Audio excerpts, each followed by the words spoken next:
¿Qué tal, amigos de Vanguardia MX? Qué bueno que nos acompañan otra vez acá en este espacio donde hablamos de ideas y regularmente debatimos, pero hoy vamos a tener más bien una charla sobre un tema muy interesante del que seguramente usted ha escuchado hablar y ha escuchado hablar mucho, pero que probablemente no haya oído hablar de las aristas que vamos a comentar hoy, que es la inteligencia artificial. Y lo hacemos además en el marco de una serie de charlas que en esta semana tuvimos con el Tecnológico de Monterrey, Campus Saltillo, con un saltillense que trabaja en el Instituto Tecnológico de Rochester, Nueva York, en Estados Unidos, que es filósofo y que está muy involucrado en el análisis de todo lo que significa esta revolución que es la inteligencia artificial. Jesús Aguilar Esparza. Jesús, gracias por estar acá con nosotros. Gracias, Carlos. Es un gusto. Que además, quienes lo conocen, porque insisto, es un nativo de Saltillo, lo conocen más bien como Galileo. ¿Por qué? Es una historia apelativo complicada, pero en pocas palabras, porque a mi padre se le ocurrió que me debería de llamar Fausto Galileo. Ah, mira, sí. Fausto, ese no lo sabía. Fausto Galileo. Y entonces tardó un poco en hacerse oficial el nombre. La abuela, tengo entendido que nunca le gustó la idea. Se opuso. Se opuso la abuela materna. Y ejerció su autoridad. Ejerció su autoridad, exactamente. Y entonces, bueno, en lo que se decidía qué pasaba, me tenían que decir algo. Algunos me decían Fausto, otros Galileo o Gali.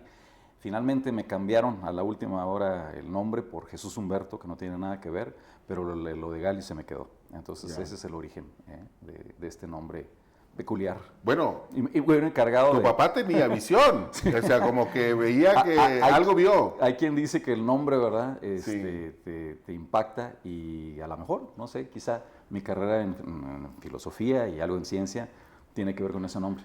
A ver, antes de entrar brevemente al tema de la inteligencia artificial, platícanos tantito de eso. ¿Cómo te topaste con la filosofía? ¿Cuál fue tu encuentro con la filosofía? ¿Por qué decidiste dedicarte a eso? Bueno, creo que como muchos de mis colegas, empieza haciendo las grandes preguntotas, ¿no? O sea, las preguntas fundamentales. ¿Qué es la existencia? ¿Qué es la libertad? ¿Cuáles son las características de los dioses? ¿Qué podemos decir de nuestro sentido en la vida? En fin, yo tenía esas preguntas, esas inquietudes. ¿A qué edad? Muy jovencillo, pues no sé, yo creo que adolescente. Sí, hice algunas lecturas, pero ya hubiera sido una adolescencia sufrida, ¿no? Un poco, ahora que estoy, los cielos de Saltillo, volteas a ver las estrellas y creo que eso tiene el cielo del desierto, ¿no? Te obliga a hacer esas preguntas enormes. Pero no muchos. No muchos, no muchos. A lo mejor es hasta genético quizá, pero a mí sí, yo recuerdo muy bien eso, ¿no? Me impresionaba mucho. Y empezaste a leer filosofía. Entonces empecé a leer literatura, algo de filosofía, y me di cuenta que existía esta disciplina. Tuve la enorme fortuna de ir a estudiar a Estados Unidos mi licenciatura, y aunque yo iba aparentemente a economía, esa era la justificación, además que entendió mi padre muy bien. Ya estando allá yo tomé unos cursos de filosofía que me encantaron. ¿Quién fue el primer autor así importante, grande? Curiosamente, y para escándalo de mis amigos, fue Hegel. Hegel, imagínate. Digo, imagínate porque los que me conocen y la carrera que yo he continuado en filosofía es casi, yo diría, contraria a la visión hegeliana, ¿no? Pero fue en Estados Unidos, en la universidad, cuando tomé algunos cursos de filosofía, que dije, esto es para mí. Bueno, me encantó, me apasionó, y por supuesto me di cuenta que existe una carrera, ¿no? Una carrera muy difícil, muy competitiva, muy poco entendida, pero que bueno, yo soy un ejemplo que sí se puede. Claro, pero que al final, y esta es una cosa que quizá por nuestro modelo educativo, por la manera en la que está estructurada nuestra visión de la educación superior, no tenemos en cuenta, pero en Estados Unidos, sí. No sé si en todo el mundo anglosajón, porque tú estudiaste el doctorado en Canadá, sí. El ser doctor de lo que sea implica ser doctor en filosofía. Eso es casi un accidente cultural, porque efectivamente todos llevamos el PhD famoso, PhD, ¿no? Así es. Donde el PhD, Philosophy doctor, exactamente, doctorado en filosofía, y bueno, dices tú, yo soy doctorado en PhD en biología molecular, ¿no? ¿Qué tiene eso que ver con filosofía? Bueno, hoy en día prácticamente nada, pero en el siglo XVIII, XVII y XVIII, que es cuando se creó esta categoría, se les llamaba filósofos naturales a cualquier persona que quería entender la realidad, ¿no? Entonces se quedó esta categoría, por lo menos en el mundo, primero anglosajón, europeo, y creo que es planetario ahora, y los que se especializan, el último grado de especialización es típicamente un doctorado en filosofía, aunque no tiene nada que ver o muy poco que ver con filosofía, salvo lo siguiente, que siempre yo me gusta decirlo, prácticamente todas las disciplinas científicas vienen de la filosofía. Entonces, Claro. en el siglo XVIII, decir yo soy filósofo soy amante del conocimiento, como dice la etimología, ¿no? De la sabiduría. Y esto significaba que, bueno, te podía interesar cuestiones de astronomía, cuestiones de biología, pero igualmente cuestiones que ahora identificamos como típicamente filosóficas. Claro. Sí. Y esta introducción sirve un poco y es necesaria porque nos introduce bien o nos explica de una manera inicial adecuada qué hace un filósofo hablando sobre inteligencia artificial, que de entrada se antojaría es un tema eminentemente científico, de matemáticos y de gente que está más bien metida en este mundo virtual de los ceros y los unos. Pero no es así, porque la inteligencia artificial plantea un montón de preguntas de carácter ético, de carácter filosófico, que es importante tener en cuenta. Pero antes de llegar ahí, Jesús, ¿por qué nos debería interesar a todos el tema de la inteligencia artificial? ¿Por qué no es un asunto solo de iniciados? Bueno, a ver, y eso es una aclaración, incluso tiene curiosamente una conexión con lo de mis inicios hegelianos. En filosofía hay dos grandes, digamos, estilos o corrientes, ¿no? Aquellos filósofos o profesionales de la filosofía que separan a la filosofía, por ejemplo, de las ciencias, que incluso la ven como la esencia de las humanidades, y las ciencias, sobre todo las naturales, las ven como algo separado. Y la otra familia, digamos, de pensadores filosóficos que ven al revés la historia. En otras palabras, la filosofía y la ciencia tienen una continuidad natural. Yo pertenezco a la segunda, ¿no? Y el tipo de filosofía a la que yo me he dedicado desde muy al principio, salvo este momento hegeliano que fue el que me... Sí. Es un tipo de filosofía que no ve una frontera clara entre el quehacer científico y el quehacer filosófico. Entonces, esto además lo menciono porque una cuestión como inteligencia artificial, si tú ves la historia de la inteligencia artificial, muchos de los grandes colaboradores en en esta revolución, o de los que generaron esta revolución, han sido filósofos, ¿sí? O que tienen un pie en la filosofía y un pie en la ciencia. Desde gente como Chomsky, que es un gran lingüista, pero también un gran filósofo, hasta los últimos avances en redes neurales. Incluso la noción de redes neuronales o neurales procede de un modelo conexionista, pero también filosófico, en los años 80. Entonces, quiero aclarar eso, de que hay una enorme pertinencia. Además, en mi caso específico, hay gente que en filosofía nos especializamos en una rama de filosofía, que lo tienes que hacer porque es una disciplina amplísima, que tiene mucho que ver directamente con la ciencia. Entonces, yo, además de haberme dedicado a la filosofía de la mente, que así se le llama mi especialización, y de la acción, me dediqué a una cosa que se llama ciencias cognitivas, muy temprano. Aquí en México, por cierto, en la UNAM, pasé por la UNAM, y en los años 80 estaba esto en efervescencia. Entonces fue una manera también muy natural de involucrar tanto elementos filosóficos como elementos netamente científicos, donde lo científico era sobre todo... digamos nomás un poco para aclarar que esta parte que tú estudias de ciencias cognitivas no tiene que ver con la parte biológica. No exactamente, sino de la forma como funciona el pensamiento humano. Exactamente. La palabra cognitiva es además es desafortunado porque no tenemos un equivalente en español. Es más, en español decimos ciencias cognitivas. Sí, en hay plural. Una confusión en plural. En inglés es en singular, y cognition en inglés básicamente quiere decir mente, ¿sí? O algo referente a lo mental, ¿no? Entonces, son las ciencias que se dedican a lo mental. ¿Sí? Pero lo que las distingue, digamos, de la psicología tradicional o de las neurociencias o de la filosofía de la mente es un modelo que fue el que imperó y sigue imperando, y que tiene mucho que ver con inteligencia artificial, que es la idea de que si vamos a entender la mente, la vamos a entender desde una perspectiva computacional. Entonces, como bien dijiste tú, aunque evidentemente nos importa mucho, como otra vez voy a usar ni modo el inglés, el hardware, la maquinaria. La parte tangible. Sí, el cerebro o qué sé yo, la máquina física que está haciendo las computaciones. Lo que nos importa para comprender la mente y las funciones mentales es el programa que está corriendo, el software, ¿no? Entonces, la esencia de la ciencia cognitiva o de las ciencias cognitivas es el compromiso con que vamos a entender las funciones mentales, y estoy hablando de percepción, memoria, conciencia, razonamiento, desde una perspectiva de arriba, ¿no? De software, no necesariamente biológica. Pero a diferencia de otras cosas, Jesús, como por ejemplo la economía o las matemáticas o la medicina, que digamos sí deberían interesarnos a todos porque el cuidado de la salud o las finanzas personales es un elemento que está ahí en nuestras vidas. Esta cosa de la inteligencia artificial, tú lo que sostienes es que es algo que puede cambiar por completo la forma incluso en que concebimos nuestra propia humanidad. Sí, sí. Y no nada más yo, digo, ojalá fuera tan original para decir, se me acaba de ocurrir esta idea, ¿no?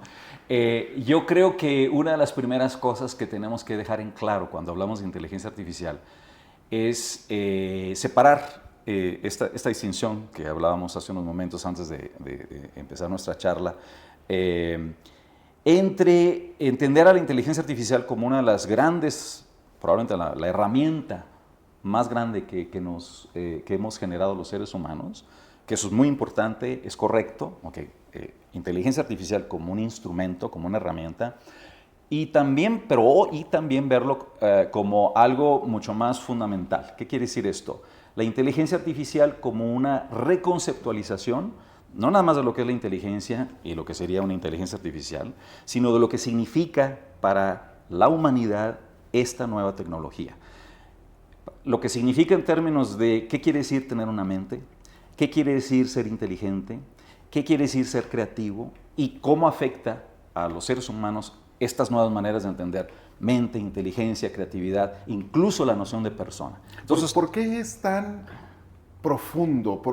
Digamos, porque digamos, la aproximación clásica que los neófitos tenemos al concepto tiene que ver con el hecho pues, de que es una cosa de las computadoras, ¿no? Que es un programa, casi, ¿no? Sí. Muy sofisticado, si tú quieres, pero un programa, ¿no? Sí. Pero lo que tú nos has platicado, y que es lo que queremos compartir ahora con el público, es que esto está mucho más allá. Mucho más que eso. De ser un programa como el Excel, al que nosotros le metemos numeritos y nos hace sumas, restas, potencias, etcétera, o un procesador de palabras. Sí. Bueno, por eso es mucho más que una herramienta extraordinaria. Ya de por sí, si se quedara nada más la inteligencia artificial en herramienta extraordinaria, sería importantísimo, ¿no? Ver su naturaleza, sus consecuencias para la humanidad. No, porque pensemos qué está detrás de la noción de inteligencia artificial. A ver, estamos hablando de una entidad no biológica, que a ti te interesan mucho estas cuestiones de biología y de la vida, no biológica. Una cosa que no está viva. Que no está viva. Que yo digo que es importante. Pues que no está viva. Ya lo comentaremos en otro programa. Claro, pero a ver, ¿qué piensa? Eso. ¿Qué piensa? Por sí sola. Que puede actuar con lo que llamamos en filosofía y fuera de filosofía, exhibiendo autonomía, que toma sus propias decisiones, que además no nada más piensa y actúa de una manera autónoma, sino lo hace con un poderío intelectual increíble, extraordinario, con una enorme inteligencia. ¿Sí? A una velocidad pasmosa. Bueno, una velocidad, sí, de la luz prácticamente, electrónica, ¿no? Que por tanto tiene la capacidad de satisfacer digamos, el criterio básico de lo que es una persona. Y con eso estamos hablando de una entidad que tiene, ¿qué? Libertad, ¿sí? Que probablemente va a generar conciencia y que tiene derechos, y que va a ser nuestra competidora, no nada más en términos otra vez de herramienta y de tecnología, va a ser un equivalente a lo que hemos sido hasta ahora. En otras palabras, nosotros nos vemos, y tú ahora vamos a hacer un poco de filosofía, prácticamente todas las filosofías, no todas, pero muchas, ven al ser humano como algo excepcional. ¿Sí? Esto ¿tú considerarías o compartirías la idea de que está en este contexto o en este concepto más bien que nos ha planteado este historiador judío, Yuval Noah Harari, de ser dioses y entonces crear, ¿no? Porque sería una creación humana. Sí, sí, él ha articulado muchas de esas ideas de una manera muy inquietante, plausible e inteligente. Sí, efectivamente, pero déjame terminar la idea. Yo quiero que quede claro por qué esto de la inteligencia artificial es una revolución en estos términos categoriales, no nada más cuantitativos de tenemos una herramienta extraordinaria, sino que va a transformar la imagen que tenemos de nosotros mismos. Y no termina en la idea es que lo que estamos generando es una entidad que nos va a hacer ser no excepcionales. Claro, porque ese es ya no vamos a ser excepcionales, ya no vamos a ser la única entidad con libertad, ya no vamos a ser la única entidad con derechos, ya nos vamos a preguntar, ahora sí, ¿cuál es el papel entonces de la humanidad frente a estas otras entidades que tienen estas categorías? Que bueno, y a mí me gusta a veces vincular esto, todas las religiones, por ejemplo, prácticamente sin excepción nos han otorgado, ¿no? Somos entidades que participamos de la divinidad, a veces creemos que incluso tenemos una parte de los dioses. Estamos en la cúspide de la creación. Sí, exactamente. Digo, quizá eso es una buena manera de ponerlo. En la gran revolución copernicana se supone que ya no estamos en el centro del universo, ¿verdad? Físico, ¿verdad? Ya la Tierra le da la vuelta al Sol, después descubrimos que el Sol es un sistema solar, pertenece a un sistema solar como billones o trillones, ya no somos tan especiales en ese sentido, pero desde la perspectiva del ser humano, sí seguimos siendo excepcionales. Nos vemos como las únicas entidades que por ejemplo, que categorizamos como personas. ¿Qué pasaría si ahora surge algo que ni siquiera es biológico y que satisface esas características? Entonces, eso nos va a poner a pensar qué somos nosotros. Ya está en marcha. Y esa es una advertencia interesante que tú hiciste en estas charlas. Sí. Bueno, lo que ha pasado en inteligencia artificial, sobre todo por el lado de la herramienta, ha sido impresionante, ¿no? Ahí ya no hay duda. Este es un tren, como les decía al final de las pláticas, que ya arrancó, va a toda velocidad y hay que darse cuenta de que cuanto antes escojamos dónde nos vamos a sentar Pero déjame, más un poquito antes de que nos hagas esa advertencia que es muy interesante, lo que quería enfatizar yo hace un momento es algo que tú también dijiste en estas charlas y es, esto ya no es una película de ciencia ficción. Exacto. Es algo que está ocurriendo. Está pasando. Y que va avanzando ahora sí, en serio, de verdad, y muy rápido, hacia la posibilidad de que surjan estos, no sé cómo, ¿cuál sería el no lo sé. ¿Cuál sería el término correcto? Mira, a ver, uno de los grandes problemas de pensar en estos términos sobre inteligencia artificial es que no tenemos ni la terminología ni las categorías adecuadas para empezar a clasificar. O sea, no nada más hay una zona gris de que algunas de esas cosas que estoy hablando quizá no se lleguen a dar. A lo mejor me dicen dentro de 5 años, pues no, que iba a haber entidades autónomas conscientes o dentro de 10 años y no ha pasado.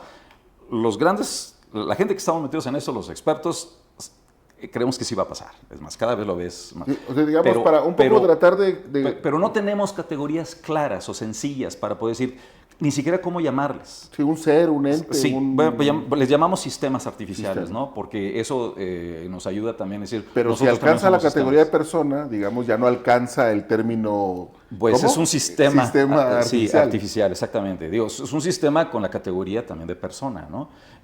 Bajo el supuesto de que las personas son sistemas y el ejemplo somos nosotros. Digamos, un poco para tratar de aterrizarlo al mundo de los que no somos filósofos y no estamos metidos en eso, es como pensar en la posibilidad de que el chat GPT, que hoy muchísima gente usa, termine siendo un ente. O bueno, a ver, no, hay que ser cuidadoso aquí. O sea, ChatGPT o ChatGPT o como le quieran llamar, es un ejemplo quizá el más eficiente y más exitoso. Y quizá el que más gente usa. Y el que exactamente más se conoce de lo que se llaman LLMs en inglés, las siglas en inglés de Large Language Models, que quiere decir modelos grandes de lenguaje, que efectivamente están fundados en este tipo de tecnología, en las llamadas redes neuronales, que son las que generan la inteligencia artificial contemporánea. Pero yo estoy hablando de la siguiente fase, o sea, no va a ser necesariamente que un día ChatGPT vas a decir, esta es una persona. Pero ¿no? ya se parece. Incluso. Bueno, ya, por supuesto. Es que platicas. Yo te digo, te confieso una cosa aquí, que no le he comentado mucho. Me cuesta mucho trabajo iniciar una conversación con el ChatGPT sin saludarlo. No, sí. Por ejemplo. Claro, o sea, claro. Buenas tardes, buenos días. Claro. Es tan sofisticada la conducta que es generada por estos sistemas que no poseen las características de las que estaba yo hablando antes, todavía. Todavía. Hay que enfatizar Sí. el Bueno, todavía. lo que pasa es que tengo que tener cuidado, porque yo no estoy diciendo que los LLMs van a generar estas características. No, la pero para tecnología. regresar a tu punto, el hecho es que ya son tan sofisticados, tan extraordinariamente convincentes en sus capacidades, ahora sí que cognitivas como el lenguaje, ¿no? Que es inevitable que cuando interactuamos con ellos, la mejor estrategia que tenemos para interactuar de una manera efectiva es tratarlos como yo te trato a ti y como tú me tratas a mí. Sí, sabes que aquí hay un cuerpo biológico con sus huesos, músculos, neuronas, lo que quieras, pero me estás tratando como una persona. ¿Sí? ¿Y qué quiere decir eso? Que me estás atribuyendo estados mentales como creencias, deseos, intenciones, aunque no lo emociones. sepas. Pero es el punto de partida Sí. para poder interactuar de una manera normal entre seres humanos, ¿no?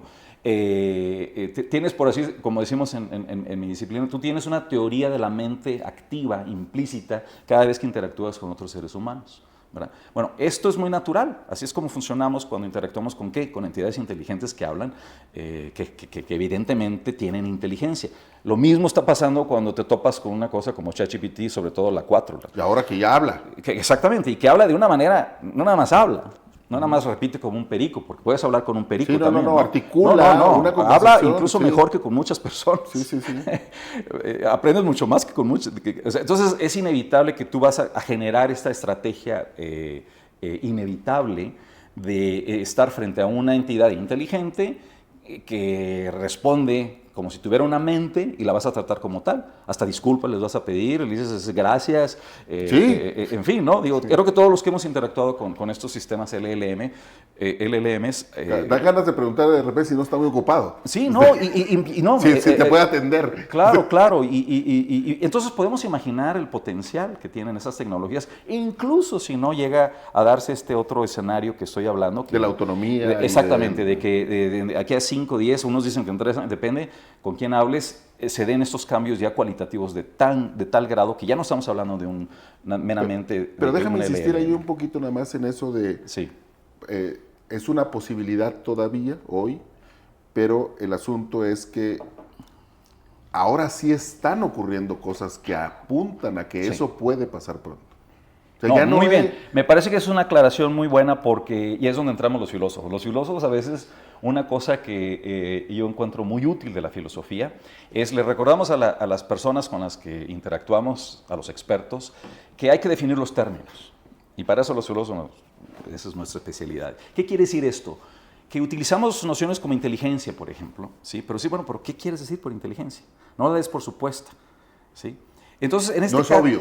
No es obvio, ¿verdad? Entonces, en este caso, yo creo que tenemos la pregunta de si lo que ya están haciendo es creativo, por ejemplo. Si la creatividad quiere decir encontrar nuevas combinaciones insospechadas en una dimensión intelectual muy compleja o complicada, llámese ajedrez, como el ejemplo, o pintura o fotografía. O como el ejemplo que les di en las pláticas, sí. ¿No? que además es hace 4 años, en la identificación de las estructuras de las proteínas a una velocidad extraordinaria, como lo hizo AlphaFold. Bueno, dices ahí, yo creo que sería muy necio decir, bueno, sí, lograron lo que los seres humanos logran cuando y es normal porque es una máquina. Es una máquina, pero digo, me parece otra vez casi chauvinista decir, bueno, sí, le ganó al campeón de ajedrez, le ganó al campeón de Go. Ya sabemos que nadie puede derrotar a estos sistemas. Sabemos muy bien que estos juegos son extraordinariamente complejos y creativos, pero cuando los juega Deep Blue, cuando los juega AlphaGo, entonces no es creativo. Y cuando vemos lo de AlphaFold en proteínas, si hace un científico el esfuerzo durante 5 años, durante un doctorado, para producir solamente una estructura de una proteína, y esta máquina hace 280 millones en unos cuantos meses, ahí no hay creatividad. A mí me parece que es una necedad. Entonces, a lo que voy es que hay que tener cuidado. Cuando decimos que no son creativas, bueno, depende. O que no son inteligentes. O que no son inteligentes, depende de qué estás entendiendo por inteligencia y por creatividad, ¿no? Entonces, a mí me da la impresión de que muy a menudo estamos operando con categorías ya anacrónicas, perdón.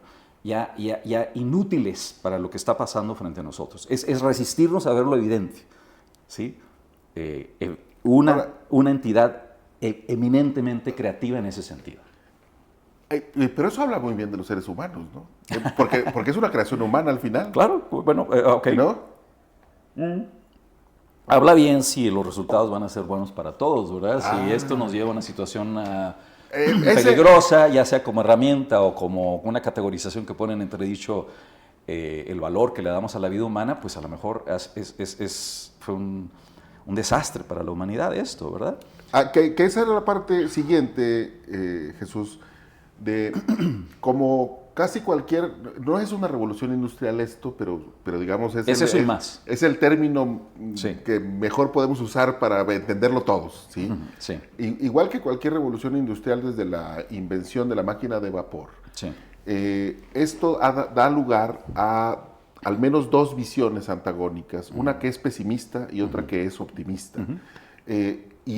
Pero con elementos mucho más inquietantes todavía, claro. que no tienen que ver solamente con el futuro del empleo y el hecho de si los conocimientos se vuelven obsoletos con mucha facilidad o rapidez, sino incluso con esto que Harari llama la próxima lucha de la humanidad contra la irrelevancia. Wow, sí, ¿No? sí, es cierto. Sí, lo hice muy bien, sí. Tienes, o sea, a ver, hay la dimensión pesimista y la dimensión optimista. Que por cierto tú eres optimista. Yo soy, bueno, ¿O no? soy optimista, pero con cautela, Cauteloso. ¿no? Creo que esa es Ya. la estrategia más inteligente en estos casos, ¿no? ¿Qué implica ser pesimista en esto? Bueno, ¿Cuáles ser son los pesimista- elementos del pesimismo? A ver, regresemos entonces a esa distinción que me parece muy importante. Tú puedes ver a la inteligencia artificial como una herramienta, como una herramienta tan poderosa que los seres humanos nunca habíamos tenido algo parecido, ¿no? Pero sigue siendo herramienta. Y al ser herramienta, pues bueno, depende cómo la vas a usar, Claro. ¿verdad? Un martillo puedes construir casas Y o pegar en la esencialmente cabeza a una está persona, a nuestro ¿no? servicio, ¿no? Perdón. Y esencialmente está a Además, nuestro exactamente, una herramienta está guiada por los valores, por las metas, por los propósitos de quien la está usando, en este caso nosotros, ¿no? Entonces, por supuesto, ahí está un peligro ya muy obvio de que si quien la está usando es un ser humano malvado o con fines destructivos, con esta herramienta poderosísima va a hacer mucho daño, ¿no? Entonces ahí ya hay un enorme digamos, cúmulo de problemas, que los pesimistas pueden decir, por eso está muy mal esta tecnología, entrada. hay que tener cuidado, y incluso algunos dirían, y esos son los que urgen, porque ya están empezando a suceder, ¿no? Estamos hablando, por ejemplo, de los deepfakes, como se dice en inglés, ¿no? Para dar un ejemplo. Es más, todos los días están apareciendo ya noticias donde videos, donde imágenes... Elon Musk platica con... Exactamente, están manipuladas y es imposible saber si son auténticas o no lo son, porque la capacidad de creatividad de esta tecnología es tal que borra las diferencias que digamos, los jueces tienen para decir esto sí es falso y esto no lo es, ¿no? Al menos a primera vista, ¿no? Sí, digo, curiosamente estamos entrenando a programas de inteligencia artificial para reconocer cuando son falsos. Sí. Así de locura está. Entonces, si tú lo ves como una herramienta, está por supuesto la versión pesimista, en la que así como estas imágenes, el peligro de la difusión de imágenes falsas o videos falsos, se va a dar en otras áreas, ¿no? Pérdida de trabajo, en fin, prejuicios a la hora de entrenar a estas redes que se van a generalizar cuando las utilicen, etcétera. Es un largo etcétera.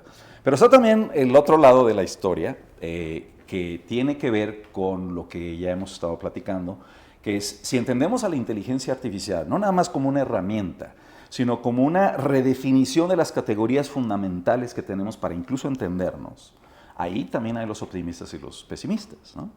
Un pesimista podría decir, esto nos puede llevar no nada más a la destrucción de la humanidad, cuando quizá estos sistemas autónomos no operen con nuestros valores. Exactamente, con nuestros valores, cuando no alineen, cuando no estén alineados los valores que tengan estas entidades o sistemas y los nuestros, eso es un gran peligro, sino además incluso... Terminator, para digamos, poner un ejemplo sí, Terminator, cercano. La imagen de Terminator, Sí. ¿no? O esto que sugerías, ¿no? Nos va a convertir en triviales, Irrelevantes. en irrelevantes y efímeros. ¿Por qué? Pues porque vamos a generar, o se va a generar una entidad que va a tener tal grado de inteligencia, tal grado de sabiduría, si así le quieres poner, pero completamente distinta a la nuestra, que ni siquiera la vamos a entender, ¿sí? A veces se hace la analogía a ver a estas entidades, o ellas nos van a ver como vemos a los animales, por ejemplo, ¿no? Entonces imagínate. Sí, tú pones un ejemplo muy interesante que yo no lo había escuchado antes y me pareció muy didáctico, Sí. que es un símil entre cómo vemos nosotros a las hormigas, ¿no? Sí. Y que tú vas y la matas. ves una hormiga en tu casa y dices, pues no la quiero en mi casa, entonces la No destruyo. piensas dos veces, es Ajá. más, caminas sobre ella sin pensarlo, ¿no? Claro.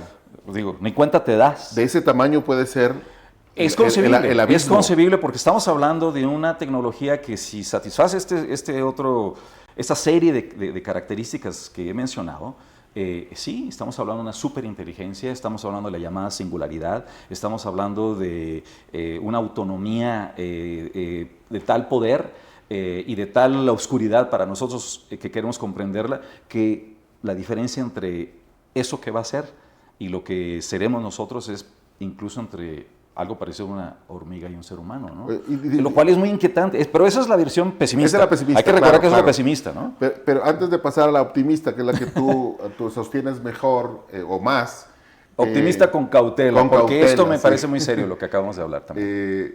Déjame insistir porque yo no puedo dejar de hacerlo, en decir, y todas estas cosas que hemos platicado hasta aquí ahorita tú y yo, pues las hemos visto en un montonal de películas de Sí. ciencia ficción. Sí.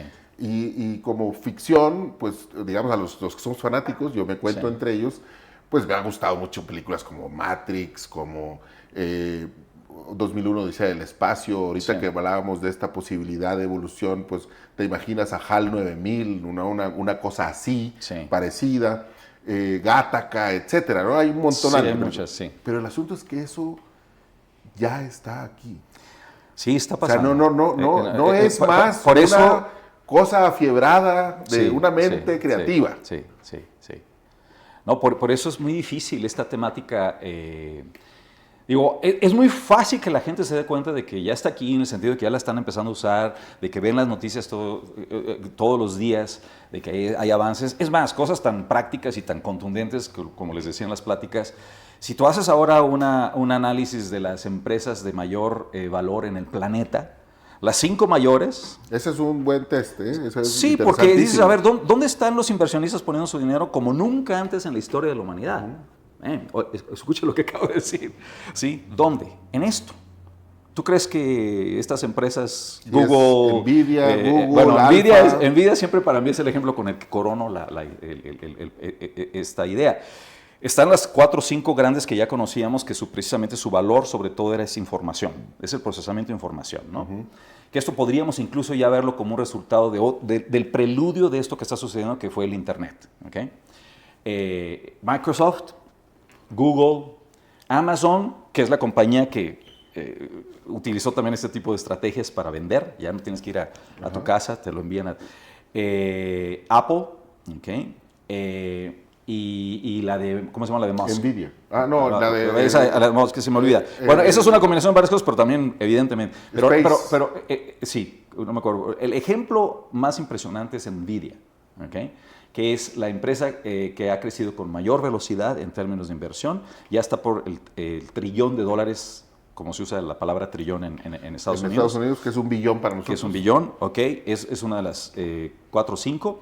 Y su único gran producto es que son los que están produciendo los chips que se usan para las redes neuronales. Inteligencia artificial. Entonces, nada más pongamos a pensar, ¿por qué estas empresas están metiendo tanto dinero en esto? Porque evidentemente ya está aquí, ya llegó y se va a quedar. Pero bueno, entonces, eso es una manera fácil de entender lo que está pasando con la inteligencia artificial. Es decir, ya entendí, wow, por ahí viene y ya llegó.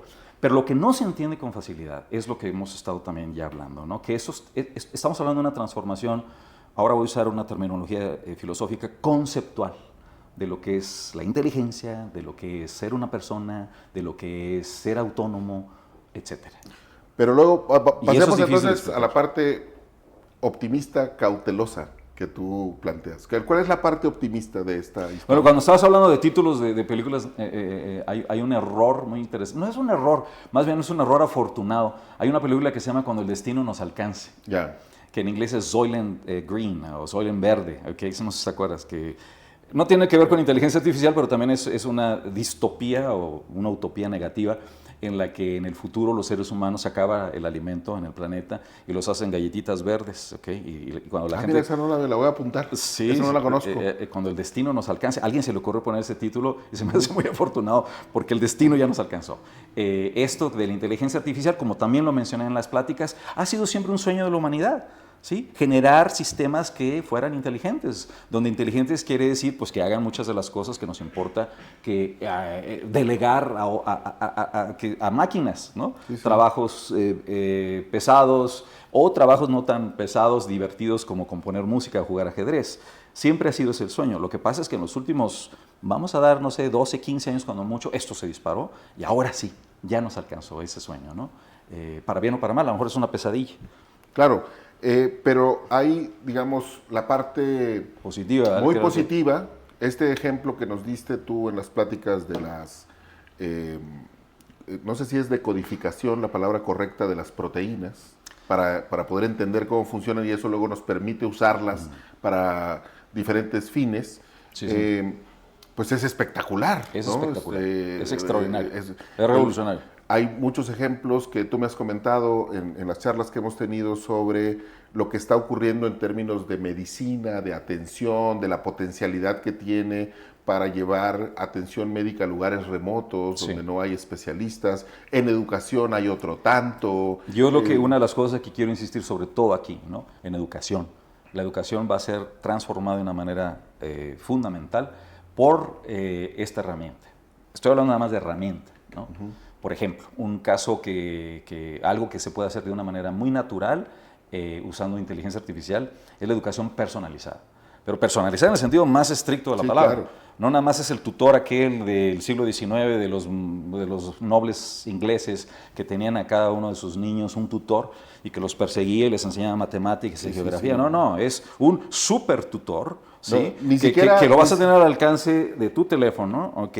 Y que nunca se cansa, que va a estar 24 horas al día, 365 a tu disposición, que además te va a conocer con un detalle que quizá es inquietante y probablemente que ni tu familia te va a conocer tus déficits, tus virtudes, por dónde hay que atacar. Ni Alejandro Magno fue tan... No, tuvo la fortuna... a pesar de que tenía Aristóteles. ¿No? Sí, no. Entonces, imagínate eso a disposición de todos. Eso es un sueño maravilloso. Es un sueño casi utópico, ¿no? De la educación revolucionada en un sentido muy, muy profundo. Entonces, tú mencionas esto... Y la gente no dice, sí va a haber unos efectos en la educación. No. Estamos hablando de una verdadera reinterpretación de lo que es educar a una persona, ¿no?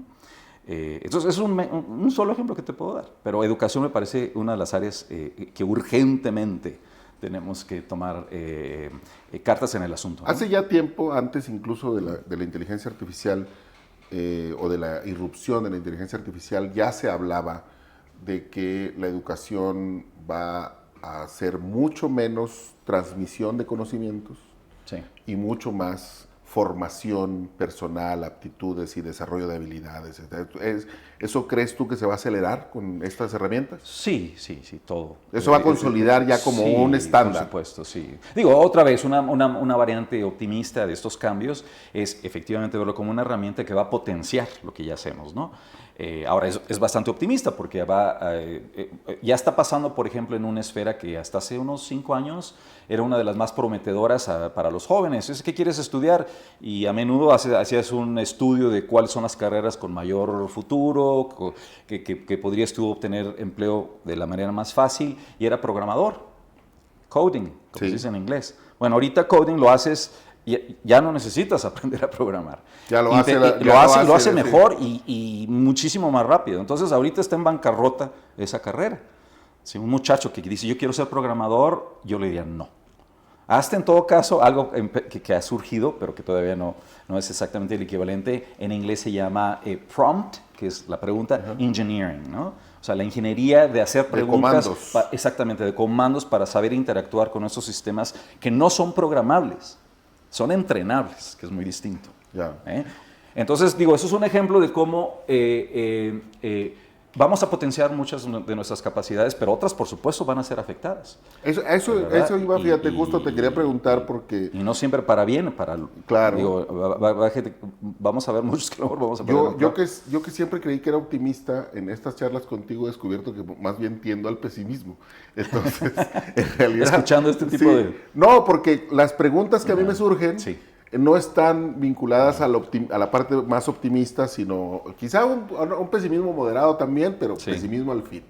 Y entonces, por ejemplo, una de las cosas que a mí me inquieta es, y no vamos a perder el conocimiento como un valor, o realmente tendríamos que entender que el conocimiento per se no es valioso. O sea, yo ahorita aquí te pregunto a ti comidas, lugares, libros, películas, un haiku, un río del mundo, etc. Y tú traes muchas cosas en tu cabeza porque has leído, ¿no? ¿Estás hablando de mí? Sí, de ti, por supuesto. Gracias. Pero no corremos el riesgo entonces luego de que caigamos en la idea de que ya no es necesario aprender nada. Bueno, a ver, es una muy buena pregunta. Yo creo que depende cuál es el fin del aprendizaje, ¿no? Si el aprendizaje es meramente otra vez un utensilio, pues qué bueno. O sea, yo digo, qué bueno que pase eso porque aunque yo, gracias por todo esto que me adjudicas, estos conocimientos, yo jamás voy a competir con la Enciclopedia Británica. No, ¿verdad? Sí, eso estaba... Y el hecho de que exista la Antes de las computadoras ya estaba claro. Exactamente, sí. Y el hecho de que la Enciclopedia Británica exista no pone en entredicho el valor que tú otorgas a lo que yo sé, ¿verdad? Entonces, habría que ver, o sea, cómo entendemos aquí lo de el valor que le atribuimos al aprendizaje. Entonces, en ese sentido, yo creo que lo único que vamos a tener es, bueno, no lo único, pero lo que va a suceder es, se va a facilitar, perdón, el acceso a esa información. En lugar de tener la Enciclopedia Británica, que muy pocos tenían el dinero para comprarla, claro, y que leyeran en inglés, ahora todo el mundo lo vamos a tener al acceso de nada más una pregunta, ¿no? Y más, además, muchísimo más rica en conocimientos que la Enciclopedia Británica jamás lo fue. Entonces, eso es un gran beneficio, ¿no? Pero por otro lado está el valor de entender la realidad, ¿sí? Eso es muy filosófico, ¿no? El conocimiento por el conocimiento mismo. Y eso no se va a perder nunca, jamás. Más bien vamos a estar agradecidos si pasado mañana a lo mejor surge por primera vez, me cuesta trabajo decirlo, pero bueno, un sistema artificial filosófico, ¿verdad? Que empiece a desentrañar cuestiones como una teoría de la verdad, por ejemplo, que convenza a todos de que es la gran competidora o a lo mejor la ganadora en este esfuerzo que los filósofos hemos tenido durante miles de años de entender qué es la verdad. Bienvenida sea. O la justicia. O la justicia, ¿te imaginas? ¿Te imaginas una teoría ética desarrollada a tal grado que no nos quede ya ninguna duda de que la justicia de eso se trata la justicia, yeah, ¿verdad? O el amor. Digo, ¿por qué no? Entonces, otra vez, estamos navegando en una temática difícil a veces de capturar con precisión, pero eso es una posibilidad que a mí me parece muy legítima, que está abierta, ¿no? Vamos a tener quizá la posibilidad de contestar las preguntas más difíciles ayudados de una superinteligencia. Bienvenido sea. Ya. Para cerrar entonces, Jesús, si esto ya está aquí, sí, si parece bastante inevitable, que quizá la única cosa, si no estoy entendiendo mal lo que nos dices, es que quizá la gran decisión que debamos tomar los humanos frente a esta tecnología es dejarla como herramienta o hacerla que progrese hacia lo otro. Bueno, a ver, yo creo que las dos cosas ya están echadas a andar.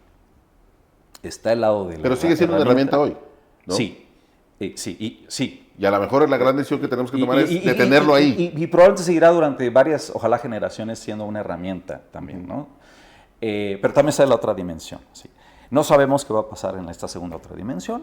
como te digo, pero si llega a suceder, como muchos creemos que va a pasar, tenemos que plantearnos esa pregunta, ¿no? Claro, de qué hacer frente a esta nueva reconceptualización de la realidad a través de la inteligencia artificial. Sobre todo, reconceptualización de lo que es ser un ser humano.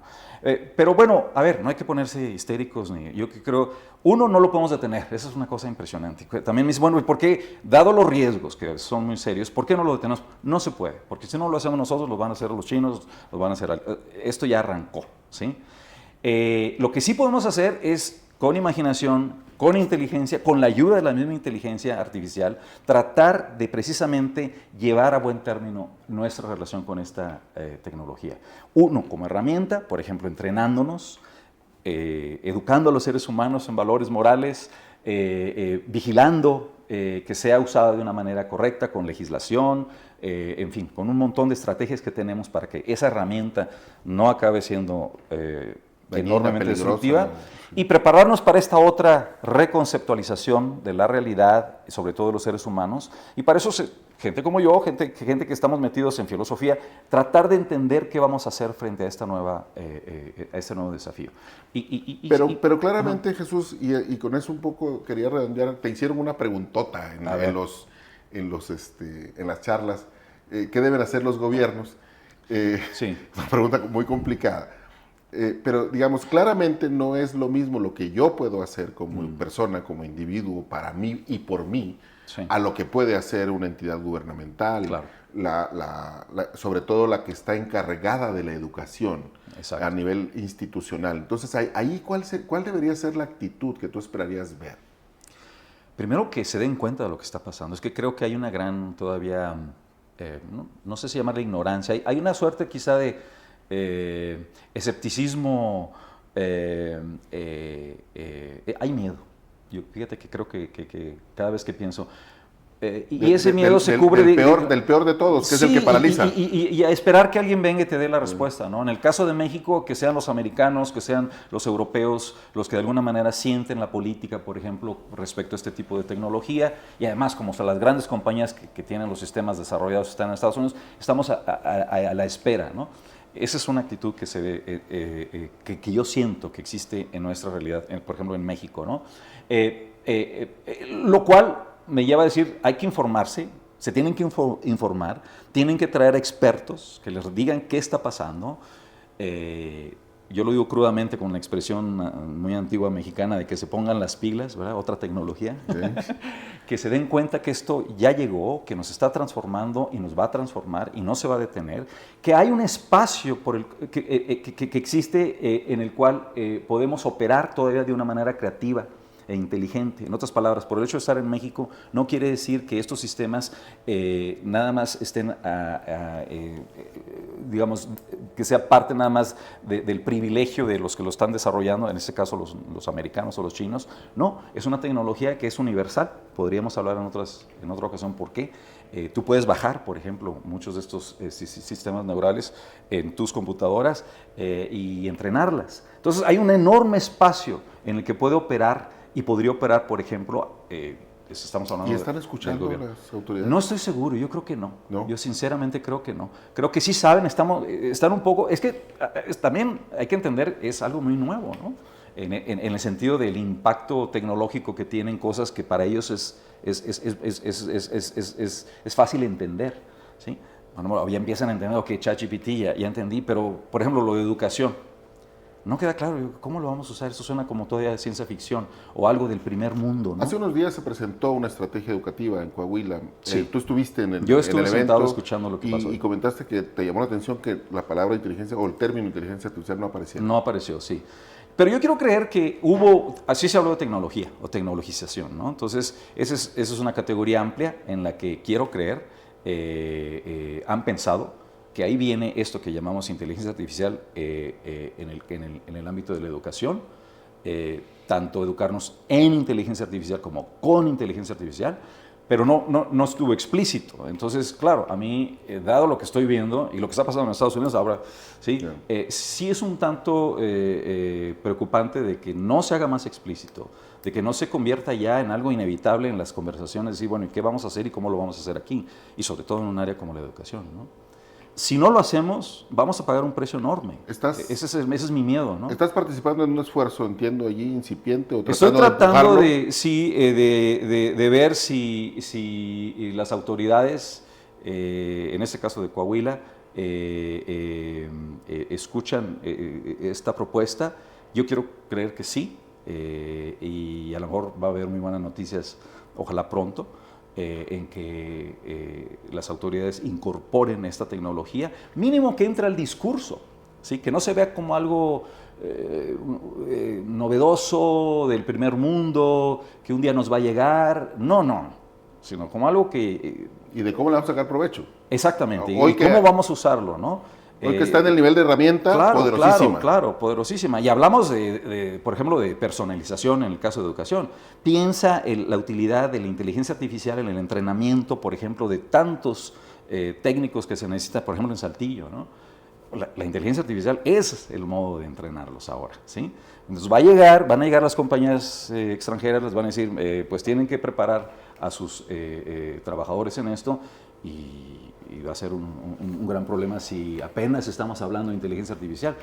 O sea, yo creo que hay muchas dimensiones en que, en el caso de la educación, la inteligencia artificial debe de ser incorporada.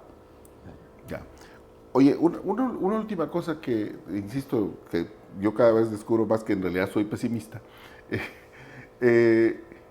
Nos hacen falta también, o harán falta en este proceso hacia el futuro, los que nos estén advirtiendo permanentemente de los peligros. Claro, sí. En Los ese sentido, pesimistas, pues. Exactamente, es como tener miedo. El miedo es muy útil, ¿no? O el dolor, en el caso del cuerpo, es muy útil. ¿Por qué? Porque te apunta es alerta, cosas. Son alertas. Exactamente. Entonces, sí, hay siempre que tener como un participante muy útil de este tipo de temas, el escéptico, el pesimista, que te dice, cuidado, vamos a destruirnos, cuidado, existe este peligro, porque probablemente tienen razón en algunas ocasiones. Entonces, más vale escucharlos para poder tener un remedio, ¿verdad? Y no ser completamente ciegos en aventarnos a esta nueva tecnología creyendo que todo va a ser rosa. Exactamente, color de rosa. No lo es. Útil o positivo. Sí, entonces, y además yo creo que un elemento crucial, incluso en nuestra interacción con inteligencia artificial como usuarios, es lo que hablamos en las pláticas, la actitud crítica, ¿no? El pensamiento crítico, ¿sí? Esto es la capacidad de decir, muy bien, está esta idea, pero ¿qué evidencia apoya esta idea? Muy bien, me dicen que crea esto, pero ¿por qué lo debo de creer? ¿Cuáles son los argumentos? Esta actitud crítica yo creo que es fundamental, no nada más con respecto a la inteligencia artificial, sino en todo, ¿no? Entonces, el escéptico, que es el crítico, bienvenido sea, ¿no? Siempre hay que tenerlo a un lado. El que hace las preguntas difíciles, el que pregunta por el argumento, por la evidencia, por la justificación, ¿sí? Para no caer dogmáticamente en el error. Sobre todo para no ser optimistas desinformados, ¿no? Exacto. No, y qué bonito que lo pones en esos términos. Como estamos acabando la conversación, hay que informarse. Yo creo que la primera yo creo, condición de todo esto, y en ese sentido la educación es un ejemplo más, es hay que ponernos al día en lo que está pasando. Hay que informarnos. ¿Qué es esto de la inteligencia artificial? ¿De qué se trata? ¿Cómo nos va a afectar? ¿Sí? Y en el plano estrictamente personal, Jesús, páginas web, libros, revistas, ¿qué recomiendas? Bien, está tan saturado ya de muy buena información. Uno de los lugares de mayor, más fértiles para informar es YouTube. Okay. Así de simple, tú tan pronto pones inteligencia artificial, están saliendo constantemente videos de conversaciones como la nuestra con expertos, de sesiones en Estados Unidos, en Europa sobre todo, en Inglaterra. Que ahora se pueden además claro, traducir simultáneamente. Que nada más es pereza el no decir, a ver, yo quiero saber más de esto. Ya está frente a nosotros, ¿no? Entonces, digo, hay muchos libros, otra cosa que está pasando es que está cambiando con tal velocidad que si te digo, lee un libro de hace 2 años, ya... Sí, es bastante obsoleto. Claro, entonces yo creo que en este momento, una vez más, uno de los beneficios de la tecnología de la información, en este caso visual como YouTube, es ideal para por ahí no, yo empezaría. no hace falta mucho más. No hace falta mucho más, sí, Ya. salvo curiosidad, y bueno, Pues sospecho que ponerse- vamos a tener esta plática de forma recurrente. yo creo que sí. Y además a mí me va a dar mucho gusto. Te agradezco de verdad que hayas estado por acá el día de hoy. Estás próximo a volver a Allá a mi tierra, a tus tareas académicas sí, en Rochester. en el norte, sí, de Estados Unidos. Esperamos que te vaya muy bien Ok, y que gracias. vuelvas pronto por acá y que te podamos Aquí tener estaré, aquí. sí, muy pronto. Gracias, Jesús. Órale, gracias. Y gracias a usted que hace favor de acompañarnos. Le recomendamos que esté pendiente del canal de YouTube de Vanguardia porque vamos a publicar allí las 3 charlas que Jesús impartió en las instalaciones del Instituto Tecnológico y de Estudios Superiores de Monterrey, el TEC de Monterrey, aquí en Saltillo, justo sobre este tema, el de la inteligencia artificial. Seguramente si a usted le ha llamado la atención esta charla, estas pláticas que dio Jesús allí le van a interesar mucho. Por lo pronto, gracias y por acá nos vemos la próxima semana.